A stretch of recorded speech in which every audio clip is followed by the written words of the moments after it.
Episode number 168. ఎవరి అర్హత ఎంత? మాల్లో సాగర్ను అవమానించిన అవంతికకు కాల్ చేసిన ఆమె గురువు శంకర్ త్రివేది విషయం కూడా పూర్తిగా చెప్పకుండానే అవంతికపై కోప్పడ్డం మొదలుపెట్టాడు. అతని మాటలకు అవంతిక కళ్ళలో అప్పటికే నీళ్లు తిరుగుతూ ఉన్నాయి. నాకిప్పుడే స్వప్నలో గ్రూప్ నుంచి కాల్ వచ్చింది.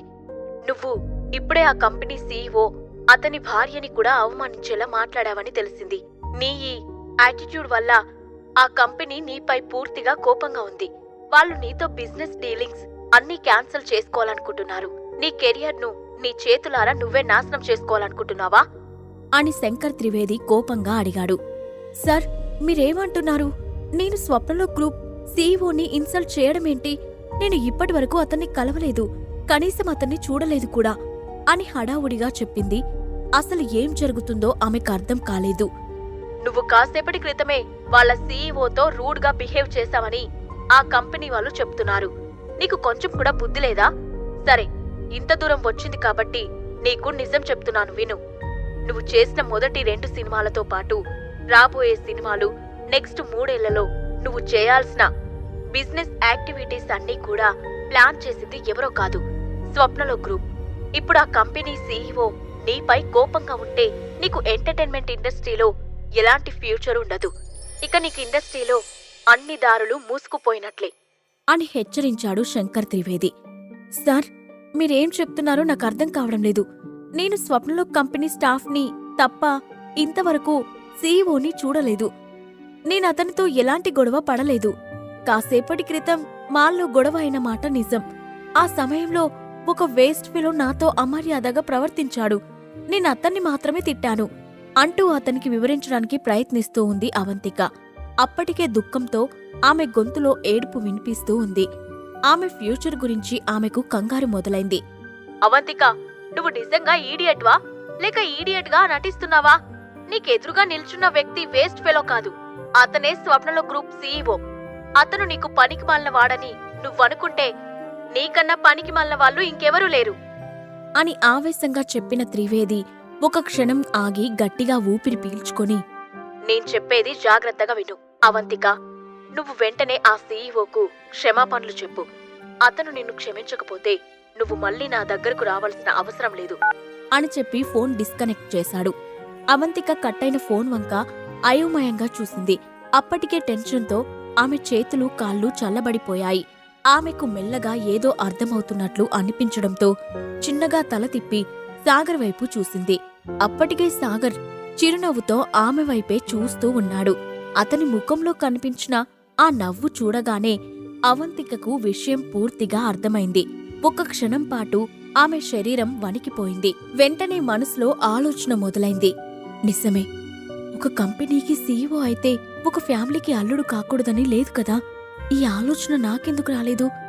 అయినా కంపెనీకి సీఈఓ అయ్యుండి ఇతను ఇలాంటి డ్రెస్ ఎందుకు వేసుకున్నాడు? బాడీగార్డ్స్ ను ఎందుకు వెంట తెచ్చుకోలేదు? ఒక సీఈఓకి ఉండాల్సిన హడావుడి కొంచెం కూడా లేకపోతే అతన్ని నేనెలా గుర్తుపట్టగలను అనుకుంటూ తనలో తానే ప్రశ్నలు వేసుకొని సమాధానాలు కూడా వెతుక్కుంటుంది. ఆ క్షణం ఆమెకు అంతా గజిబిజి గందరగోళంగా అనిపించింది. అదే సమయంలో అనుష, బావా, మనం ఇక్కడి నుండి వెళ్దాం అని సాగర్ను మళ్లీ అడిగింది. నిజానికి అనుష చాలా సరదాగా ఎంజాయ్ చేస్తూ ఉండే అమ్మాయి. కాని ప్రస్తుతం తనకు జరిగిన అవమానంతో ఆమె మూడ్ బాలేదు. వెంటనే అఖిల కూడా సాగర్ చేయి పట్టుకుని, అవును సాగర్, మనం ఇక్కడి నుంచి వెళ్ళిపోదాం. మన వల్ల రజిత ఇమేజ్ డ్యామేజ్ అవ్వడం నాకిష్టం లేదు అని చెప్పింది. దాంతో సాగర్ సరే అని తల ఊపి అక్కడి నుంచి వెళ్లడానికి వెనక్కి తిరిగాడు. ఇంతలో అవంతిక ఒక్కసారిగా, సాగర్ సార్, నేను తప్పు చేశాను అని అంది. హఠాత్తుగా అవంతిక నోటి నుంచి వచ్చిన ఆ మాటలు విని సాగర్ తప్ప అక్కడున్న మిగిలిన వాళ్ళంతా ఒక్కసారిగా షాక్ అయ్యారు. వాళ్ళేం విన్నారో వాళ్ళకర్థం కాలేదు. అప్పుడు సాగర్ ఆమె వైపు చూసి ఎగతాళిగా నవ్వుతూ, అవునా, నువ్వు తప్పు చేశావా? నిజమేనా? ఈ మాట ఇప్పుడెందుకు చెప్తున్నావు? కాసేపటి క్రితం ఉన్న నీ యాటిట్యూడ్ ఎక్కడికి పోయింది అని అన్నాడు. ఆ మాటలు విని అవంతిక అతనికి ఏదో చెప్పడానికి నోరు తెరిచింది. కాని అంతలోనే సాగర్ మళ్లీ మాట్లాడుతూ, ఇంతకుముందే నువ్వేదో ఒక మాట అన్నావు కదా, అది హా గుర్తొచ్చింది. నాకు నీ చెప్పులు పట్టుకోవడానికి కూడా అర్హత లేదన్నావు అని అంటూ ఆమె మాట్లాడిన మాటలు మళ్ళీ గుర్తు చేశాడు సాగర్. అప్పటికే సాగర్ మాటలకు ఆమెకు ముచ్చెమటలు పట్టాయి. ఏం సమాధానం చెప్పాలో తెలియనట్లు నేల చూపులు చూస్తూ, సాగర్ సార్, నేను తప్పు చేశాను. ఇప్పుడు అందరి ముందు మళ్ళీ చెప్తున్నాను, మీ చెప్పులు పట్టుకోవడానికి కూడా నాకు అర్హత లేదు. దయచేసి నన్ను క్షమించండి. ఈ ఒక్కసారికి నన్ను క్షమించి వదిలేయండి. ఫ్యూచర్లో ఇలాంటి తప్పు జరగదు అని ప్రాధేయపడుతున్నట్లుగా అడిగింది. అవంతిక ముఖం పూర్తిగా పాలిపోయింది. సాగర్ ఏం మాట్లాడకుండా సైలెంట్గా చూశాడు. అతని ముఖంలో ఎక్స్ప్రెషన్స్ కొంచెం కూడా మారలేదు. అప్పుడు ధీరజ్ ఆమె మాటలు విని షాక్ అవుతూ, మిస్ అవంతిక, ఏం చేస్తున్నావ్? ఇప్పటికే మన వాళ్ళు ఎలక్ట్రిక్ డిపార్ట్మెంట్కి ఫోన్ చేశారు. వాళ్ళు మనుషులను కూడా పంపించారు. వర్క్స్ మొదలయ్యాయి. కాసేపట్లో కన్సర్ట్ మళ్ళీ మొదలవుతుంది.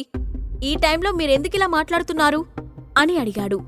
అయినా అవంతిక అతని మాటలను ఏమాత్రం పట్టించుకోకుండా నెమ్మదిగా సాగర్ దగ్గరికి వెళ్లి అతని ఎదురుగా నుంచొని 2 చేతులు జోడించి, సాగర్ సార్, దయచేసి నన్ను క్షమించండి అని బ్రతిమాలుతున్నట్లుగా అడిగింది.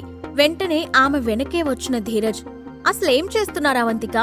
ఈ వేస్ట్ ఫెలోకు మీరు క్షమాపణ చెప్పడమేంటి అని ఆశ్చర్యపోతూ అడిగాడు. అది చూసి చుట్టుపక్కల ఉన్న జనం కూడా షాక్ అయ్యారు. నేను చూస్తుంది నిజమేనా? స్టార్ సింగర్ అవంతిక ఒక పనికిరాని వ్యక్తి ముందు చేతులు జోడించి క్షమించమని అడుగుతుందా? గుంపులో నుండి ఒక వ్యక్తి ఆశ్చర్యంగా అన్నాడు. అదే నాక్కూడా అర్థం కావడం లేదు. ఈ కాసేపట్లోనే ఇతను ఏం చేశాడు? ఆమెపై బ్లాక్ మ్యాజిక్ ఏదైనా ప్రయోగించాడా? అతని పక్కనే ఉన్న మరో వ్యక్తి అనుమానంగా అన్నాడు. నిజమే, లేదంటే అవంతిక ఒక్క క్షణంలో ఇలా ఎందుకు ప్రవర్తిస్తుంది అంటూ మరో వ్యక్తి ఆ మాటలకు వంత పలికాడు. ఇదంతా చూస్తున్న ధీరజ్ కోపంతో, అవంతికను ఏం చేశావ్రా?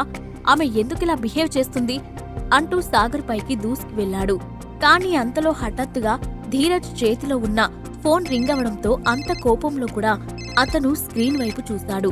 మొబైల్ స్క్రీన్ పైన తన తండ్రి ఫోన్ చేస్తున్నట్లు కనిపించడంతో వెంటనే కాల్ లిఫ్ట్ చేసిన ధీరజ్, ఏంటి నాన్నా, ఎందుకు ఫోన్ చేశావ్ అని అడిగాడు. నేనిప్పుడు ఫోన్ చేయకపోయి ఉంటే మన ఫ్యామిలీ బ్యాండ్ మోగిపోయేది. వెధవ, అసలు నువ్వు ఏం చేశావో నీకు తెలుస్తుందా అని తిట్ల దండకం మొదలుపెట్టాడు అతని తండ్రి సుబ్రహ్మణ్యం. నాన్నా, నువ్వు కన్సర్ట్లో జరిగిన పవర్ ఫెయిల్యూర్ గురించి మాట్లాడుతున్నావా? డోంట్ వరీ, ఎలక్ట్రిసిటీ డిపార్ట్మెంట్ వాళ్ళు వచ్చారు, పని మొదలు పెట్టారు. 5 నిమిషాల్లో లైట్లు కూడా వెలుగుతాయి. కన్సర్ట్ మళ్ళీ స్టార్ట్ అవుతుంది నవ్వుతూ అన్నాడు ధీరజ్. ఒరే మొద్దు వెధవా, నీకసలు విషయం ఇంకా అర్థమైనట్లు లేదు. ఆ సింగర్ అవంతిక బ్రతుకు ఎలాగో బస్టాండ్ అయింది. ఇప్పుడు మన బ్రతుకులు కూడా అలాగే చేస్తావా అని కోపంగా అన్నాడు సుబ్రహ్మణ్యం. తన తండ్రి దేని గురించి మాట్లాడుతున్నాడో అర్థం కాక ధీరజ్కి అయోమయంగా అనిపించింది.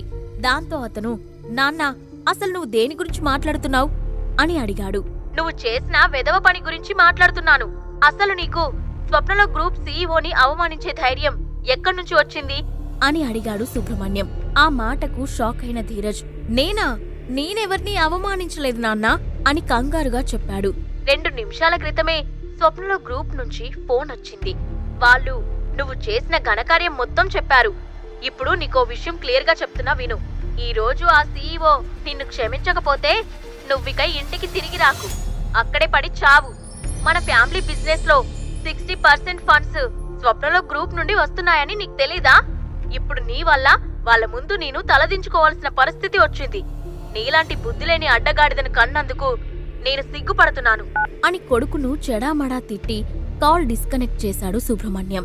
తన తండ్రి మాటలకు ధీరజ్ ఆలోచనలో పడ్డాడు.